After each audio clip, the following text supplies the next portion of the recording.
My name is Connie, and I'm a 23-year-old gender-fluid man. For almost a year, I have been working by choice as a full-time live-in housemaid. It is certainly not the kind of career most people would expect someone like me to choose, especially considering where I came from, but there is a long and rather unusual story behind that decision. So let me take you back to the beginning and explain how my life eventually took such an unexpected turn. I was born Mike Allen, the only child of a financially comfortable family. I grew up surrounded by privileges that many people could only dream about. I attended some of the finest private schools, had every educational opportunity placed in front of me, and eventually earned a place at a prestigious university where I was studying applied economics. For most of my childhood, I assumed my future had already been mapped out for me. My father had built a successful real estate business over the course of a generation, and I naturally believed that one day I would step into his position. In my mind, I would eventually become the president and CEO of the company he had worked so hard to establish. What I didn't understand at the time was that my life was heading in a completely different direction. Even as far back as I can remember, I had a strange and powerful fascination with the role of a female domestic worker. I never really knew where those feelings came from. They weren't something I had deliberately chosen, and whenever I tried to push them away, they seemed to return even more strongly. Throughout the years, I made numerous attempts to ignore that part of myself. I convinced myself that it was nothing more than an unusual interest that would eventually disappear. Sometimes I thought that growing older, becoming more focused on university, or eventually starting a conventional career, would make those feelings fade. Instead, they became harder to ignore. I have always been heterosexual and have always been attracted to women. There was never any confusion about that part of my identity. Yet, at the same time, I found myself intensely interested in the clothing associated with female domestic workers, particularly traditional maid and cleaning uniforms. Whenever I happened to see a maid or cleaner going about her work in a dress, apron, and practical working clothes, I found myself paying far more attention than I probably should have. There was something about that particular appearance and role that completely captured my imagination. I couldn't properly explain it. My parents were almost complete opposites in personality and lifestyle. My father, Roger Allen, was a strong-willed and extremely opinionated man. He had a commanding personality and generally behaved as though his judgment was the final word on almost everything. He was a large man, slightly overweight, and had always seemed very confident in his position within the family. Despite his dominant personality, I believed he genuinely loved my mother. At least, that was how I understood their relationship when I was younger. He was usually polite toward her and, as far as I could see, never deliberately treated her cruelly. My mother, Adele, was completely different. She was petite, elegant, and intensely feminine. She was also the intellectual of the household. I could hardly remember a time when she wasn't carrying a book, reading in one of the sitting rooms, or preparing for one of the various book and cinema clubs she belonged to. She had very little interest in housekeeping. In fact, she seemed almost completely detached from the practical running of our home. She rarely concerned herself with shopping, cooking, laundry, cleaning, or the countless small responsibilities required to maintain a large household. When I was younger, I simply assumed that she was absent-minded and somewhat lost in her own intellectual world. I thought books, films, and her social activities simply mattered more to her than domestic responsibilities. Years later, however, I discovered that there was another explanation. What I had interpreted as absent-mindedness was partly a carefully constructed facade. My mother had her own reasons for withdrawing from certain aspects of family life, particularly because my father was not quite the man he appeared to be. At the time, however, I knew none of this. The practical responsibilities of our household were handled almost entirely by our live-in housekeeper, Marina Apuya. Marina was a remarkably capable Filipino woman in her mid-30s who had already been working for our family for several years. She was intelligent, organized, dependable, and incredibly hardworking. I can still remember when she first arrived at our home. I was in my early teens, probably around 14, and I immediately became fascinated by her. Not simply because she was new to the household, but because she represented something I had already been quietly drawn toward. Marina was everything I associated with the domestic role I had secretly imagined for myself. What made her story even more interesting was that she was actually an educated woman. She had earned a degree in nursing, but circumstances had forced her to leave the Philippines and find employment abroad. Like many Filipino women who travel overseas to support their families, she had made an enormous personal sacrifice for the sake of the people she loved. She had already been married once and was divorced. She also had 2 young children who remained in the Philippines under the care of her parents. Every month, Marina worked hard to provide for them. Her position in our household gradually became much more important than that of an ordinary employee because my mother had almost no interest in managing the home herself. Marina became responsible for practically everything. She handled the grocery shopping. She prepared the meals. She cleaned the rooms. She washed and ironed the clothes. She kept track of the household supplies. She dealt with the countless everyday tasks that most people never even notice until someone stops doing them. Our house was enormous compared with the homes most people lived in. It was a large, detached 2-story mansion with 4 bedrooms and a substantial garden surrounding the property. Maintaining a place like that was a tremendous amount of work. Yet Marina rarely complained. She simply seemed to accept the responsibilities and get on with them. My parents also paid her very well, which was probably one reason she remained with us for so many years. I genuinely liked Marina. More than that, I admired her. There was something about the confidence with which she moved around the house that fascinated me. She knew exactly what needed to be done and rarely seemed uncertain about anything. And privately, I often imagined what it would be like to live her life. My one disappointment was that Marina wasn't actually required to wear a traditional maid uniform. My parents were relatively liberal about that sort of thing. They didn't insist on a formal dress code, and Marina wasn't technically employed as a conventional maid anyway. Her official role was that of a housekeeper. Still, she enjoyed wearing dresses while working. She owned several brightly colored cotton dresses that she had purchased online or had sent to her from the Philippines. They were commonly known as duster dresses or house frocks in her home country. When she worked, she usually wore one of those dresses along with a large, practical cotton apron. The combination gave her an old-fashioned appearance. She looked more like a traditional housewife managing a household than the stereotypical image of a uniformed maid. For years, that was simply the way things were. Our family appeared stable from the outside. My father ran his company. My mother spent her time with books, films, and her social activities. Marina kept the household functioning, and I was preparing for what I assumed would be a successful career in my father's business. Then, without warning, something happened that completely changed the direction of all our lives. My father announced one morning that he was leaving. He told us that he was moving out of the family home. The announcement came when I was 22 and in the final year of my university studies. Even now, I can remember the atmosphere of that morning. Everything about it felt strangely unreal. For years, I had believed that our family was permanent and that my future was already secure. Suddenly, the foundation underneath all those assumptions began to crack. I had no idea then just how much that single announcement would change my relationship with my parents, my understanding of our family, and eventually my own future. At that moment, I still thought the biggest consequence would simply be that my father would no longer be living in the house. I was completely wrong. It was a quiet spring morning when, shortly after breakfast, my father finally told me what was happening. My mother was sitting nearby, unusually silent, while he addressed me directly and explained that he was leaving the family home. Later that same day, someone would arrive to collect the rest of his personal belongings. For several seconds, I simply stared at him. My mind was suddenly filled with questions. Why was he leaving? Where was he going? How long had he been planning it? What had happened between him and my mother?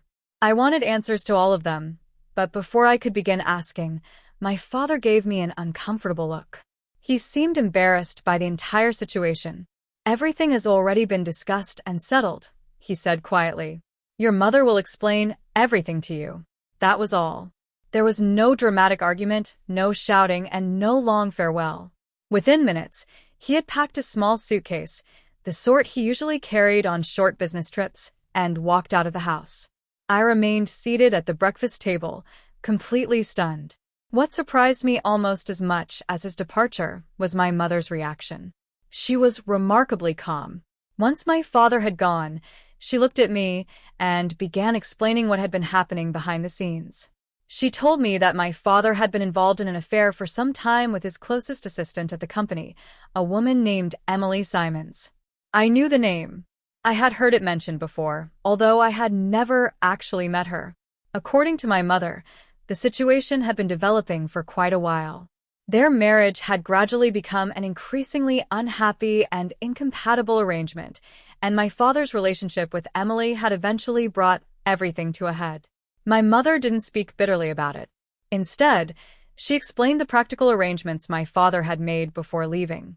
He had agreed to leave the family home entirely to her, along with a generous annual allowance intended to cover the expenses associated with maintaining the property. That included Marina's wages. He had also made sure that my mother and I would have enough financial support to live comfortably for the foreseeable future. Fortunately, my mother also had a private income inherited through her own family, so we weren't facing financial hardship. In practical terms, we were going to be all right. Emotionally, however, I wasn't sure what I was supposed to feel. Part of me was shocked.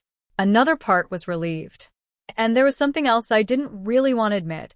I had never felt completely comfortable around my father. Throughout my childhood, I had often felt as though I wasn't the kind of son he had expected to have. He was a large, confident, traditionally masculine man with a powerful personality. I was almost the opposite. I had inherited much more of my mother's physical appearance.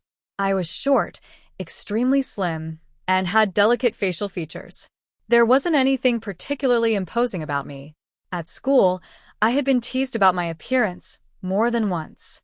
People sometimes called me a pretty boy, which had always embarrassed me tremendously. I wasn't trying to look feminine. I simply happened to be small and delicate compared with most of the other boys around me.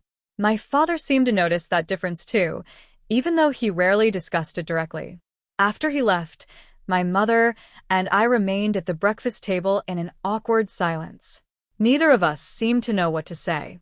Then, unexpectedly, my mother pushed her chair back and stood up. She walked around the table toward me with a gentle smile. Before I could figure out what she intended to do, she pulled me to my feet and gave me a long, reassuring hug. I froze for a moment. I wasn't accustomed to that kind of affection from her. My mother had always loved me, but she usually expressed it quietly. She wasn't someone who frequently hugged me or openly displayed her emotions. "This is going to be all right, Mike," she said softly. "I have a feeling that the three of us are going to be much happier and more comfortable now." She paused and looked at me. "Your father could be intimidating. Sometimes he made everyone in this house feel as though they had to be careful about everything they said or did. You felt that too, didn't you?" I looked at her in surprise. She already knew the answer. I hadn't expected her to say it so openly, but I couldn't deny it. "Yes, Mother," I finally replied. "You're right." She smiled. "And I'm glad you're taking everything so calmly." "I've had a long time to prepare myself for this," she answered. "This didn't happen overnight, Mike. I've known for quite some time that something like this was coming." That conversation marked the beginning of an entirely different period in our lives. Over the following weeks, the atmosphere inside the house gradually changed. It was as though someone had opened all the windows after years of stale air. Without my father constantly present, the house felt different. Quieter, lighter, more relaxed. The most dramatic change, however, was in my mother. For years, I had known her as a serious and somewhat unhappy woman. She was often absorbed in books and rarely showed much excitement about everyday life. Now that my father was gone, something inside her seemed to awaken. Her eyes regained a sparkle I remembered from my childhood. She laughed more often. She became more spontaneous. For the first time in years, I heard her making jokes. Even her relationship with Marina changed. The two women became noticeably more comfortable around one another. Marina stopped addressing her formally as Mrs. Allen and began calling her Adele, something my father had apparently discouraged while he was still living with us. It was a small change, but it symbolized something much larger. The household no longer felt like a place governed by strict expectations. It began to feel like a home. Several days later, we were finishing breakfast when my mother casually turned toward me. Marina was sitting at the table with us.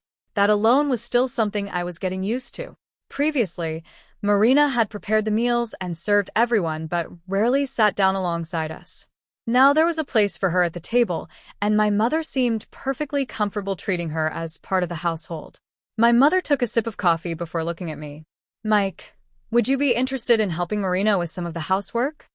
I nearly dropped what I was holding. She continued before I could answer. "This is a large house, and Marina could certainly use another pair of hands." I stared at her. She smiled knowingly. "I've been watching you these past few days. You seem bored. You have university classes, of course, but you don't seem particularly occupied outside them." My face began to feel warm. She was getting dangerously close to something I had spent years keeping private. "I thought perhaps you could help around the house," she continued. "It might give you something useful to do." I didn't know what to say. Then Marina joined the conversation. Her English was excellent, although she still spoke with a noticeable accent. "Come on, Mike," she said with an amused smile. "We both know you wouldn't hate the idea." I looked at her. She knew me far better than I had realized. "I've known you for years," Marina continued. "I've noticed how interested you are in household work. You don't need to feel embarrassed about it anymore." I remained silent. My mother glanced at Marina, apparently waiting for her to reveal something else. Marina smiled. "Especially now that your father isn't here to judge you." My embarrassment increased immediately. Then she added something that made me nearly choke. "And your mother already knows about the clothes." I stared at her. "What clothes?" Marina raised an eyebrow. "The ones you've been keeping hidden at the back of your wardrobe." My face went completely red. I couldn't believe what I was hearing. "You've been looking through my wardrobe?" Marina immediately shook her head. "I wouldn't call it looking through your things." She paused and gave me a playful smile. "I was cleaning and organizing. There's a difference." I looked from Marina to my mother and back again. Neither of them appeared particularly shocked. Apparently, my carefully guarded secret wasn't nearly as secret as I had imagined. And for the first time, I began to wonder whether the changes taking place in our household weren't simply going to affect my mother and Marina. Maybe they were going to change my life too. "Your cupboard," Marina replied, wearing a mischievous smile. "You really don't need to worry about that, Mike," my mother added gently. "I've always known there was a softer, more feminine side to you." Mothers tend to notice things like that long before their children realize they've been noticed. I looked from one woman to the other, completely stunned. My mother continued in the same calm voice. "We live in a much more understanding world now. People have different identities and different ways of expressing themselves. I've read quite a lot about gender-fluid people recently. We even had a special discussion about gender identity at my book club a few days ago." I sat there with my eyes wide open. It felt as though these two women had somehow managed to understand a part of me that I'd spent years trying to keep hidden. In only a few sentences, they had brought the subject into the open without making me feel ashamed or embarrassed. For once, I decided there was no point pretending. I took a breath. "All right," I admitted. "Yes, I do have a fascination with housework. I often watch Marina when she's working. There's something about the whole process that I find strangely satisfying. Seeing everything gradually become organized and clean gives me a sense of calm." I had expected them to react with surprise. Instead, my mother simply smiled. "So, what would you like to do about it?" I wasn't prepared for such a straightforward question. She continued before I could answer. "Why don't you let Marina teach you? You could become her junior assistant and learn how to manage the household properly. She knows this house better than anyone." The words junior assistant immediately caught my attention.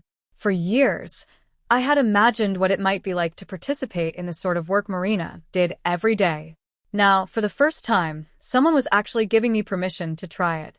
I wondered whether I could finally turn something I had kept private for so long into an ordinary part of my life. Marina seemed to have already made up her mind. "Why don't you go upstairs, Mike?" she suggested. "There are some clothes in your cupboard that might be suitable. I remember seeing that gray dress and the white apron." You also have a comfortable pair of sneakers. Put them on, and then we'll see how you feel." The way she spoke about it was so casual that I almost wondered whether I had misunderstood her. There was no teasing, no judgment, no dramatic reaction. They were simply discussing clothes and household work as though it were the most ordinary conversation in the world. I looked at both of them, silently searching their faces for some indication that they were joking. My mother gave me another warm, reassuring smile. "Go ahead, darling. It isn't something you need to be frightened of. Wearing a particular style of clothing doesn't change who you are. You're still Mike. You're simply choosing an outfit that makes you comfortable while you're doing the work you enjoy." That finally settled my doubts. I had wanted an opportunity like this for years. Now that it was actually in front of me, I didn't want to waste it. Without saying another word, I stood up and walked toward the staircase. As I reached the first few steps, I happened to glance back. My mother and Marina exchanged a quick, meaningful look. I couldn't help wondering whether they had discussed this before. Had they already noticed more than I realized? Had my mother and Marina somehow been planning to encourage me toward this? At that moment, though, I decided it didn't matter. Whatever their reasons were, I finally had an opportunity to experience something I had secretly wanted for a very long time. I hurried upstairs. A short while later, I returned to the ground floor. I felt strangely nervous as I walked toward the kitchen. From the doorway, I could hear the familiar sounds of dishes being moved around and water running. Marina was already washing up. I paused outside the kitchen for a moment, suddenly unsure of myself. Then I stepped inside. Marina turned away from the sink when she heard me enter. She was wearing one of her usual printed house dresses, along with a large apron and protective gloves. She looked completely at home in the kitchen, exactly as she had for years. Then she saw me. Her expression immediately brightened. "Well, look at you, Mike." I couldn't help feeling embarrassed. She studied the outfit for a moment and smiled. "You've certainly committed to the look." I looked down at myself. The gray dress was neat and practical, and the white apron was freshly pressed. My sneakers were comfortable enough for standing and moving around the house for several hours. I wasn't used to seeing myself dressed that way outside the privacy of my bedroom. Marina noticed my nervousness. "Don't be embarrassed," she said. "You look perfectly presentable. The important thing is that you're comfortable and ready to work." I smiled awkwardly. "Thank you, Marina." I adjusted the front of my apron almost unconsciously. I actually feel comfortable in these clothes. It's difficult to explain, but they make me feel as though I'm finally doing something that suits me. Marina nodded thoughtfully. "Then that's a good place to start." She looked around the kitchen. "You'll soon discover that household work is much more than simply putting on an outfit. There's organization, timing, attention to detail, and a lot of responsibility involved." I nodded seriously. "I want to learn." "I know," she replied. She then glanced at me again. "There are a couple of practical things we'll need to figure out before we begin." I waited. "First, you need to decide what name you want to use while you're working around the house." I blinked. "A name?" "Yes," Marina said. "If this is going to be your new role for the household, perhaps you would enjoy having a name that feels comfortable to you." I hadn't considered that. Until that moment, I had thought only about the clothing and the work itself. "I've never really thought about using another name," I admitted. Marina smiled. "Well, I might have an idea." She leaned against the counter for a moment. "I have a cousin from the Philippines who came to this country many years ago. We worked together for a while when we were both younger. Her name was quite formal, but everyone called her Connie." I repeated the name quietly. "Connie?" "Yes," Marina said. "I always liked it. It's simple, friendly, and easy to remember." My mother had now appeared in the kitchen doorway and was listening to the conversation. "What do you think?" she asked. I considered the name for several seconds. Something about it felt unexpectedly natural. "Connie," I said again. Marina nodded. "I think it suits you." My mother smiled. "Then perhaps that's what we'll call you when you're helping Marina." I looked at them both. For the first time, the idea didn't feel strange. It felt like the beginning of something new. I wasn't abandoning who I had been. I wasn't becoming someone else. I was simply discovering a side of myself that I had never previously felt comfortable allowing into the open. And somehow, standing there in that kitchen with my mother and Marina, I felt more accepted than I had ever expected. Connie would be a wonderful name for you. Do you like it? I thought about it for a moment before smiling. Yes, I actually like it. The name felt strangely natural when I said it aloud. There was something about hearing Marina call me Connie that made the whole situation feel more real. I was still trying to understand everything that had happened so quickly, but for once I wasn't fighting against the part of myself that had always been fascinated by domestic work. Then I suddenly remembered something important. My mother hasn't actually seen me dressed like this yet, I said. Is she still here? Marina shook her head. No, Connie. Mrs. Allen went out to do some shopping and meet a few friends. She'll be back later. She gave me an amused smile. And she is very interested in meeting the new junior housekeeper properly.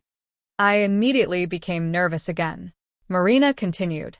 There is one thing you should understand, though. When you're working as Connie, you should maintain a professional manner with Mrs. Allen. She is still the head of this household, so you should address her formally. Mrs. Allen or Madam would be appropriate. I nodded. The idea of speaking to my own mother that way felt incredibly strange. Yet somehow, the more Marina explained the rules, the more seriously I began taking the role. Before I could think about it any further, Marina clapped her hands lightly. All right, Connie. Enough talking. It's time for your first proper lesson. I straightened up. Marina pointed toward the kitchen. There is one rule you must remember from the very beginning. You never move on to the rest of the house until the kitchen is completely finished. I listened carefully. The kitchen is the heart of the house, she continued. If this room isn't clean and organized, you haven't finished your work. That should become your first principle.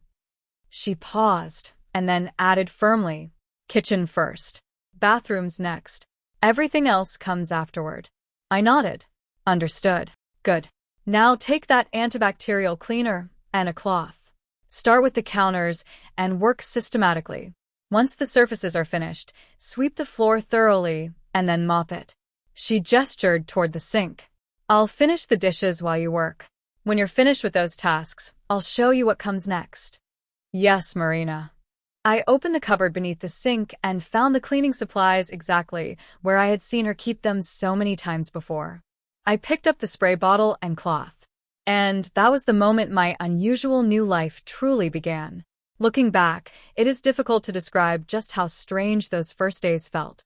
Nothing dramatic or cruel was happening. My mother never threatened me. Marina never mistreated me. Both women were respectful and patient, and they treated the arrangement as something I had willingly chosen.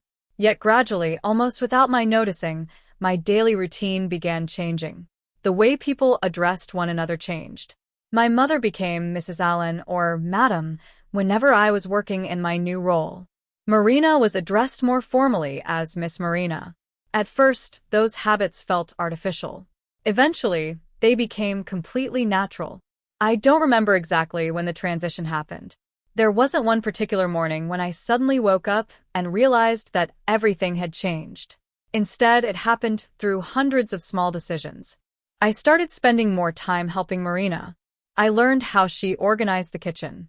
I learned how she planned meals. I learned the proper way to clean different surfaces. I learned how to keep track of laundry, supplies, and household schedules. I learned that good housekeeping wasn't simply about making things look clean. It required planning, discipline, patience, and attention to details that most people never noticed. Marina became my teacher. She corrected my mistakes without embarrassing me. If I did something incorrectly, she would simply demonstrate the proper method and ask me to repeat it. Slowly, I became competent. I also began developing a wardrobe suitable for my new responsibilities. With Marina's help, I acquired several practical working outfits. They were simple, modest dresses designed for everyday household work, mostly in soft pastel shades, along with matching aprons. There was nothing extravagant about them. They were comfortable, functional, and easy to maintain. Marina also introduced me to the traditional house dresses she had grown up seeing in the Philippines. I eventually added several of those to my wardrobe as well. I had never imagined that clothing could influence my confidence so strongly. For years, I had been uncomfortable with how different I felt from the expectations placed on me. Now, for the first time, I had discovered an environment where I could express myself without constantly worrying about whether I was meeting someone else's definition of masculinity. My appearance gradually changed too. My hair grew longer, and Marina helped me keep it neatly styled in a simple, feminine-looking bob. I experimented with modest makeup, mostly keeping things natural and understated. Because my features had always been relatively soft, the changes were subtle rather than dramatic. Eventually, people who didn't know me personally simply accepted me as Connie. That became my everyday identity. To the outside world, I was Connie, one of the live-in domestic workers at the Allen residence. My mother remained Mrs. Allen, the head of the household. Marina's position also became more important because she had been with the family for so many years and had earned my mother's complete trust. And I was simply the junior housekeeper who had joined her. Oddly enough, I was perfectly comfortable with that arrangement. I discovered that I enjoyed being anonymous. I enjoyed doing useful work without anyone knowing the complicated history behind my life. Nobody visiting the house needed to know that Connie had once been Michael Allen, the only son of the woman who owned the property. To them, I was simply part of the household staff. And I preferred it that way. My mother's social life also changed dramatically after my father left. She became much happier and more outgoing. Her book club friends began visiting the house regularly. She would often organize small gatherings where people discussed books, talked about films, shared stories, and enjoyed refreshments together. One particular evening stands out in my memory. My mother had invited several members of her book club to the house. Everything had been carefully prepared. The sitting room was spotless. The refreshments had been arranged. The drinks were ready. The guests arrived one by one, chatting happily as they entered. I was dressed neatly in a simple black working dress with a white half-apron. My responsibility that evening was straightforward. I greeted the guests politely, served drinks, brought around small plates of finger food, and quietly made sure that everyone had what they needed. Nobody seemed particularly interested in me, and that was exactly how I wanted it. They saw me as the quiet young housekeeper who worked for Mrs. Allen. They had absolutely no idea that the woman they were calling Mrs. Allen was actually my mother. They didn't know my history. They didn't know about my university studies. They didn't know about my father's company. They didn't know that I had once imagined becoming the future head of a major real estate business. They simply saw Connie, the housekeeper. And strangely enough, I felt completely at peace with that. I had spent so much of my earlier life worrying about what I was supposed to become. I was expected to succeed my father. I was expected to build a conventional career. I was expected to behave according to a particular image of masculinity. But none of those expectations had ever made me genuinely happy. Working alongside Marina had shown me that there was another way to live. It wasn't about status. It wasn't about wealth. It wasn't even really about the clothes. It was about finding a role in which I felt useful, comfortable, and accepted. That became my new life. I was Connie. I was the live-in housekeeper at the Allen residence. And for the first time in years, I felt as though I had finally discovered a place where I belonged. There was one final development that made our unusual household even more complicated. Over time, my mother and Marina developed a relationship that went beyond friendship and employment. They became very close companions, sharing a bond built from years of trust and from experiences that had changed both of their lives. Their relationship was private and entirely their own. After everything that had happened with my father, my mother seemed happier than I had ever seen her. Marina also appeared more settled and secure. And I had become an important part of their household in my own completely different way. Our lives were certainly unconventional. 3 people, each with their own history, living together under the same roof and supporting one another. Yet somehow it worked. My mother had found freedom. Marina had found a home where her work and loyalty were genuinely appreciated. And I had found a life that allowed me to explore an identity and a role I had spent years trying to understand. I never expected my father's departure to lead me there. I certainly never imagined that I would voluntarily leave behind the future I had once pictured for myself. But life doesn't always follow the plans we make when we're young. Sometimes, the unexpected path turns out to be the one that finally feels right.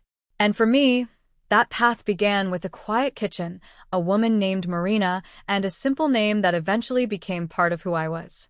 Connie,